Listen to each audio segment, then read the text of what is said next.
Hello everyone and welcome to the next in the series of Heads Up. Today I am so excited to introduce to you the incredible Michelle Barnett, MBE, the founding director, I think your title officially is, of GIFT.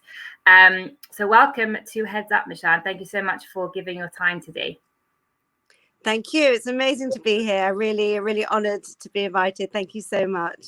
Thank you. So for those that don't know, I'm not sure how anyone could not know, but what is GIFT? Before we go into a bit about you, just tell a little bit about the organization that you head up. Sure. So GIFT actually stands for, it's an acronym, and it stands for Give It Forward Today. And the purpose of GIFT is not, as people may think or people may have heard, just about the food bank. That's kind of a big part of it, but it's not the essence of GIFT. The essence of GIFT is inspiring and educating young people in particular, but anybody, to be a giver and to really nurture the values of giving, and we try and inspire giving through education and volunteering. We kind of feel if we can create more giving people, then everybody will benefit: the person themselves, the parents, children, friends and society. And we just really want to nurture that in people. Amazing. Great. So Michelle, tell us a little bit about yourself. Where did you grow up? What did you do before you started GIFT? So I grew up in Edgware. I went to Hasmonean primary school and then Haberdashers. I took a year off in Israel, went to Brovender Seminary, and then Manchester University, and then I, for my sins, became a probation officer. Wow. Working with high-risk offenders, murderers, paedophiles. Wow. So it was very different kind of career, very exciting, a bit crazy, but it was yes, quite painful, but yeah, very different. That's very different. What was it like being a probation officer? Are there any sort of scenarios or episodes that stand out in your mind as being something that you remember from your time there? So I actually went into probation because I actually wanted to work with courts, and I actually originally wanted to be a guardian ad litem, which was kind of a social worker working with children. But to do that, you had to get the probation work qualification, and then I did the qualification and absolutely loved. I did a generic placement and absolutely loved it. It was just so different from anything I'd ever experienced before. And I just found it stimulating and just thrilling. I worked in that field for about 18 years. Wow. What I found particularly difficult was making changes. So you're working with people who their whole lives were kind of entrenched in crime, and to kind of make any changes was particularly difficult. So I kind of felt towards the end of my time there, I kind of felt I wanted to work within the Jewish community and wanted to work in a field where I could really make a difference. So I contacted my ex-B'nai Kiva Madrich, Rabbi R'Naftali Schiff, who is an extremely inspirational rabbi, man, a visionary, and I asked him if he has any projects that he was working on that I could get involved in. And at the time he was just thinking about starting another new charity, and he said, come on board. And he's very persuasive. He managed to persuade me to give up my career and come on board, and I've never looked back. It's been an incredible journey. So gosh, it must be such a change to have gone from probation officer. As you said, it must have been quite difficult to be working with people that don't necessarily want to change, and having that sort of block, and then to work in an environment where the sky's the limit and everyone who's involved wants to change the world. It must be quite remarkable transformation. Yes, it was. I mean, I love the work with the probation work. It was so varied and exciting, but you know, sometimes you just wanted to knock your head against a brick wall. You know, there's just like, it was so hard to make any change. And I kind of felt with GIFT, there were so many things I could do to inspire people and to get people involved and to make changes. So I was happy to give it a go. So the gift that we know nowadays, it's got a big warehouse and it's got lots of different people working for it. That's not how it began, right? It wasn't a huge organization to start with. No, so we started from scratch. It started actually in my kitchen. So we had like a small committee, and I think we actually started with a few smaller projects, tiny projects, but one of them was food waste. My husband's a musician, and he used to come back from functions every week saying, gosh, there was so much food waste at this function and that function. You know, it's crazy. There are so many people that are struggling. It's just and kind of that inspired me to kind of want to do something with the wasted food, you know, amazing food that was just surplus. So that's kind of the first project we started was collecting surplus bread from bakeries and distributing them to people that were struggling. And another project that we started very early on was called Gift It Forward. Gift stands for Give It Forward today, but Gift It Forward was a specific project where children who have their birthday parties, we encourage them to give one or two of their brand new presents to those in need. So that was a very exciting project because my children were very young at the time, and they'd have birthday parties and collect all the presents in black dustbin bags from their parties, and it literally choked me to see them like just stuffing all these presents into a bag, opening them, ripping open the wrapping, and literally just kind of looking at them for a minute and then just discarding them. Right. And I just felt if they could have an outlet, if they could have the opportunity to give a couple of their new birthday presents to children that don't get, how amazing that would be. How was it received, all the new initiatives that you were starting, these small projects? How were they received by the Jewish community? I think they were received very well. There are loads of charities, I think, that are trying to get into schools, but I think we were doing something very unique to educate children about giving. Was something that kind of wasn't being done then. I still isn't being done now by any other charity. And as I said before, the beauty of gift and teaching the values of giving is that everybody benefits. You know, children benefit, parents benefit, and obviously schools benefit. We have a beautiful program at the moment run by our senior educator, Rabbi Avram Ziedman. He's running a year 6 program in a number of different schools across London. And one of the initiatives of this project, of this giving course, is that children write thank you letters to various people in their lives. And he's received the most incredible thank you letters to him, to the children's parents, to the children's teachers, and it's just such a pleasure to see the benefits of this specific course. Right. The things that I love about gift and what I've heard about it and seen for myself is there are two really important factors. First of all, is that anybody can give. Doesn't mean money, doesn't mean that you have to give financially, but everybody can give something, where it's writing a letter or helping to pack boxes or whatever the situation is. Everybody in every circumstance can give. And I think gift really utilizes that. They really try and encourage everybody in every situation to give.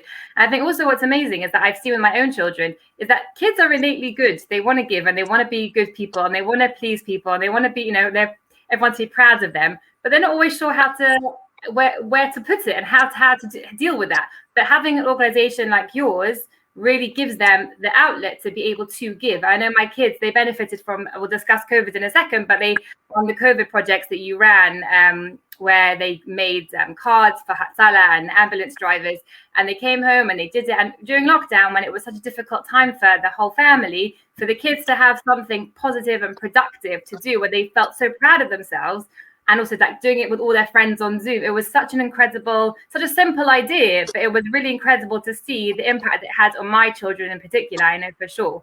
So it's really, really amazing. Thank you. I really appreciate that. And that's exactly, what we're trying to capture and what we're trying to achieve. Making giving easy, making giving accessible and exciting and fun and meaningful all at the same time. So yes, I think you captured that in a nutshell. Right. So obviously COVID hit March 2020. Suddenly the world changed. How did Gift have to adapt? What did Gift? I know Gift was on the front line in many respects. How did Gift have to deal with it all? So we sat down kind of just before lockdown was announced. We kind of knew it was coming, and a lot of charities were actually closing their doors, and we were absolutely shocked to see that. I think Gift is quite unique in that where there's a will, there's a way, and we will find a way to make things happen, whatever, come what may. And I think in contrast to the other kind of very big charities that their bureaucracy, that there's a lot of red tape, we really felt we had to make things happen, especially at this time, and we had to be there for the community. And just before lockdown, we sat down from morning till night. We sat in a meeting room, knocking out as many projects, coming up with as many ideas and as many projects as we could think of to be there for the community. And one of the amongst these the projects was a tutoring club, online tutoring club, so that or tutoring initiative, so that those when schools down, we could be there for the students where parents were struggling, supporting their many children with different subjects. We could have sixth formers and students and YPs available to tutor the kids online. And in fact, we reached our 570th pair recently. Wow. In terms of setting up in terms of the tutoring. We immediately set up WhatsApp groups to help to be there to support the elderly, those shielding, those vulnerable who needed shopping done, who needed prescriptions collected. People were like crying out. People wanted to help. People were like desperate to be there for the community, and again, they didn't know how to do that, or they needed the opportunity and the wherewithal to do that. So we sent out these WhatsApp groups. They filled up. It was the most unbelievable sight. They filled up within about 1 or 2 days. We had 2 or 3 WhatsApp groups full of volunteers. I think we had over 750 volunteers signing up to these WhatsApp groups to do shopping and collect prescriptions. And we managed to, I think, achieve over 7,500 requests during the COVID, which was unbelievable, really amazing. Gosh. Also, it must have been quite, unnerving, because no one knew what was going to be. No one knew how the pandemic was going to roll out. No one knew what the restrictions were really going to be. So all of this was like theoretical. So it was very difficult to plan for anybody. So for you guys to plan such a thing and then for it to work in such an incredible way, it really is an incredible feat to have happened. That was incredible. I mean, we had a number of different initiatives, like people could donate their laptops, people could donate mobile phones, tablets, and we had people fixing them up. Also bikes, people donating bikes and scooters, broken bikes, old bikes, and we had volunteers ready to fix those up and give them out to people to kids who were just kind of stuck at home, who couldn't get out. So this way they could at least have bikes to get out on, and they could have laptops do their schoolwork. Some of the projects we couldn't quite achieve, like we wanted to set up a soup kitchen, like immediately providing chicken soup, like volunteers could come in and make chicken soup for those that didn't have access to food. Food. So we were like very eager to do that, but obviously we wanted to do it properly, and we wanted to have a kashrus license. We couldn't do that immediately. That kind of thing takes time. We have actually managed to achieve that now, and in fact we've just a month ago we've launched our new cooking club. It's called The Giving Kitchen. It hasn't been publicized yet. We're just kind of in the trial phase, But Wow. it's exciting. We've got a Federation Kashrus license, and we've got hygiene ratings and insurance and everything. It's amazing. So we're able to distribute freshly cooked catered meals to the most needy of our families, those that unfortunately are really suffering from different illnesses or unable to cook, or the elderly. But during COVID, we actually we applied for a grant for cooked meals, for catered meals. We couldn't cook them ourselves, but we actually managed to provide thousands. I think we're up to about 17,000 meals. Gosh. That we've given out, that we've provided. So that was also amazing. So again, you know, we had the will, we were dedicated, and we were determined to make it happen. And I think one of the other major things that I was involved in is our food bank, which is one of our biggest projects. We're helping hundreds of families each week with food support parcels. So everyone was talking about, well, we've got to shut this down, you know, COVID, and people you can't touch anything that anyone has touched. We didn't, at the beginning, we didn't really know how things were spreading, and how things people, like, we were getting warnings, you have to close down. And I was just determined just not to close down and to make it happen. Before COVID, we used to have like one night a week. We had a Thursday night, and we had over 50 volunteers, young volunteers, that used to come every week to pack up the food bags. So we knew we wouldn't be able to do that, and we like brainstormed, well, if we can't have all these people packing, what do we do? How can we make it happen? And then we came up with an amazing idea to have family units coming in alone. Just they would come in, just a family unit would come in, or a bubble would come in by themselves at the warehouse. We would show them what to do, and they would spend an hour or two there by themselves, and then pack up as many food bags as they could during that time. And then an hour later, we would have another family, and an hour later, another family.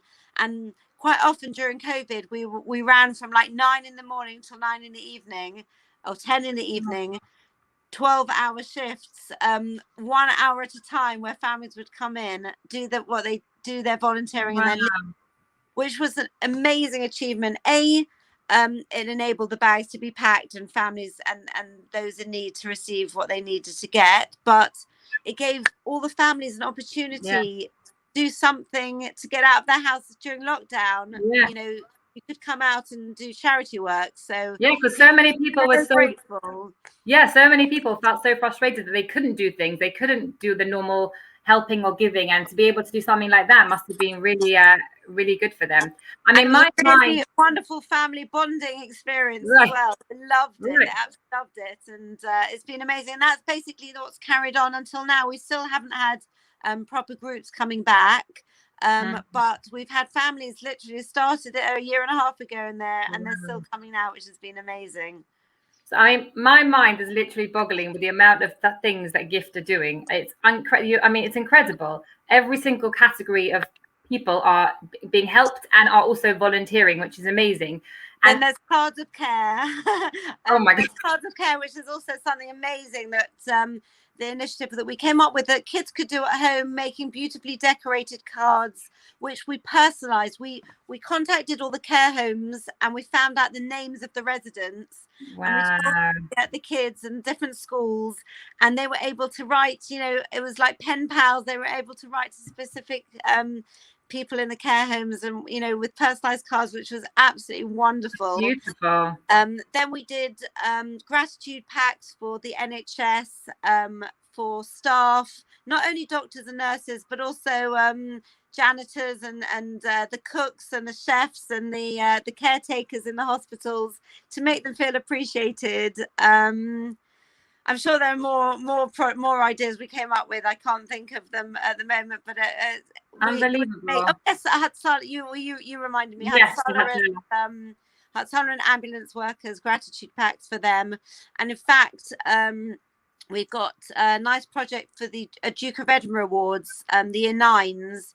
They come in and they make little cookies. So because they're making them at home, we can't give them Right. to Jewish recipients, but they make them for the homeless or for the ambulance workers or hospitals. So that's also amazing. Oh my God. And then we had, I think one more I can think of is cleaning up parks. So we got litter pickers and high-vis jackets, and we sent families out during lockdown again, cleaning up parks and streets, and so that was fantastic. So yes, we've been busy. Oh my gosh. So as I said, my mind is like boggling with all these amazing initiatives and ideas. How do you keep going? Because obviously during lockdown, it must have been hard for you and your family. And just like everyone else, we were all struggling with our own, small bubbles as well as the wider bubble. So how did you personally keep going when you had to keep on top of all these hundreds of projects, as well as keeping yourself healthy and well and mentally okay? And how did you keep going?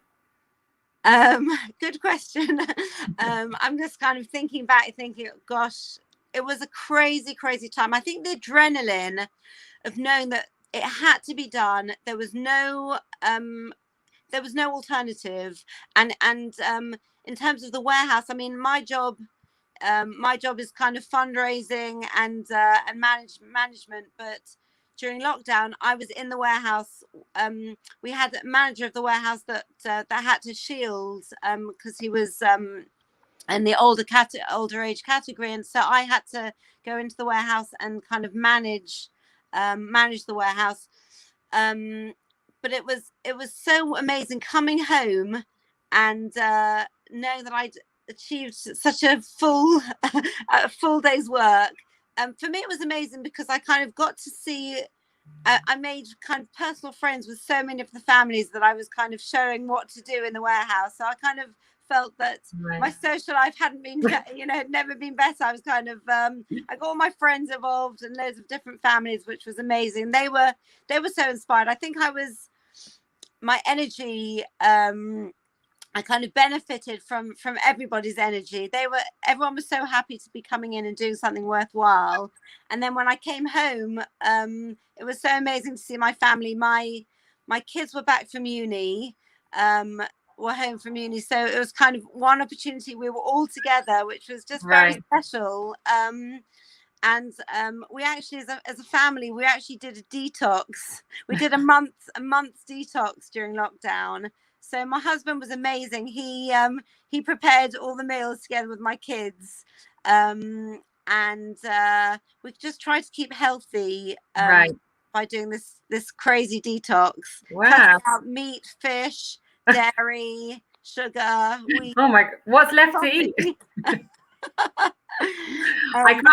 I can't let the opportunity go without saying a huge congratulations and a massive mazel tov on your MBE. I mean, what an achievement. Unbelievable. Thank you so much. How did you feel when you had the notification? I was just shocked. I was really shocked. I was thrilled. I was shocked. I felt very uncomfortable because, although I have been involved since the beginning, my team is incredible. And especially during lockdown, I will mention some names.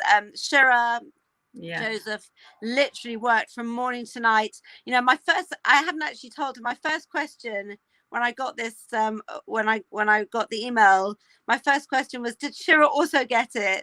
Because I actually haven't told her that, because I felt that she also worked from morning till night. Literally, she was running the WhatsApp groups together with Karen, Hella, Miri Belnikoff. I think she's Michelle Belnikoff. She's a member of the Elstree and Bournemouth community. She also worked, so many of the team worked from morning to night. Roxanne Stross, just Sandor Malone. So many of the team literally worked from morning to night. And I felt very uncomfortable that it was just had to be one person from the team. So that was difficult, but I'm so grateful on behalf of Gift. Also for my family. They've had to kind of share me with Gift for so many years. And it was amazing for them and for my dad. It was so proud. Wow. So I always end off the interview. I always say, this program is called Heads Up, and it's trying to keep us inspired for the month ahead. It's a Rosh Chodesh program, and trying to give us inspiration for the month. So, I mean, I'm already inspired by everything that you've said. I wish that I could have the energy that you had to do what you've done. But what can you leave our viewers with to give us some inspiration and to keep our heads up really for the coming month? Thank you very much for your gorgeous comments. I think for me, when I go into schools and educate kids, or any age group, what I try and say to the kids or the participants is that Hashem has given us all gifts, whatever they are. We know what our gifts are, or our parent. If I'm speaking to like a mother and daughter group, I'll ask the parents often, what gifts have your children got? Yeah. And then I think to think about using those gifts to making people smile, to making the world a better place, whether it's Rav Dessler talks about the fact that every opportunity you can use to be a giver or a taker, and you should choose that opportunity to give, to look around to see what opportunities there are to give and to make people happy and to make the world a better place. So I think for me that's a very inspiring message, and I think the more you're involved with giving, the more opportunities you see to give. And I would invite your listeners to kind of open their eyes and to see what opportunities they are given to be a giver, and to use their talents and their gifts to make the world a better place. Wow. Oh my goodness. Thank you so much, Michelle. I'm truly, truly humbled to have spoken to you today. Really, it's been amazing. And just thank you for your time, and thank you for everything you've done over this pandemic and everything you've done previously, because it's really incredible. So thank you so much on behalf of everybody. And to everyone watching, thank you very much for watching, and looking forward to seeing you at the next month's edition of Heads Up.